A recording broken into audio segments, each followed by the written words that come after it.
তো চলো বন্ধুরা, আজকে ডিনারের রান্না তোমাদেরকে দেখিয়ে নিয়েছি। রোজে তো দুপুরে রান্না দেখায়, তো আজকে রাত্রে রান্না তোমাদেরকে দেখিয়ে নিই। তো চলো, এদিকে রান্নার জন্য সব কাটা বাটা সব করে নিয়েছি। আর নিয়ে আসছে আজকে কই মাছ।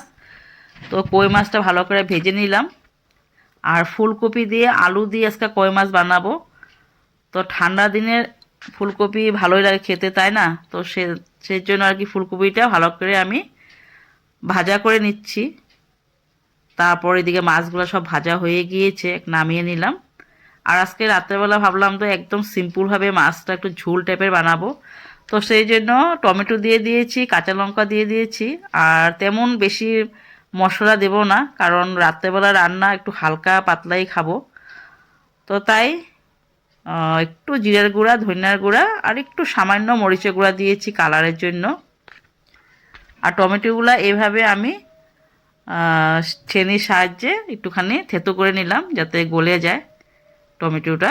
তো এইভাবে যদি করে নাও না, তখন ভালো করে গলে গেলে তখন এটা খেতেও ভালো লাগে। তো এইভাবে মশলাটাকে ভালো করে কষিয়ে নিচ্ছি। কষানো হয়ে গেলে আমি এদিকে ফুলকপিগুলো দিয়ে দিচ্ছি। তো ফুলকপিগুলো দিয়ে ভালো করে আমি সাঁতলিয়ে নেব। সাঁতানোর উপরে কথা, যত ভালোভাবে সাঁতলাও তরকারিটাও খেতে অনেক স্বাদ হয়।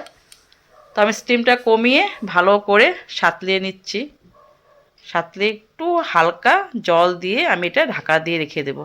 তো ঢাকা দিয়ে নামিয়ে নিলাম। নামিয়ে ধনিয়াপাতা দিয়ে দিয়েছি। তারপরে যে মাছগুলো এক এক করে সবগুলা দিয়ে দিলাম। হালকা পাতলা ঝুল করেছিলাম, অনেক টেস্ট হয়েছিল খেতে।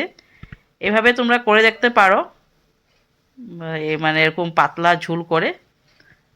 তো আমি করে নিলাম। আজকে রাত্রের আমাদের রান্না বাড়া এটাই, আর সাথে ভাত বসিয়ে দিয়েছি।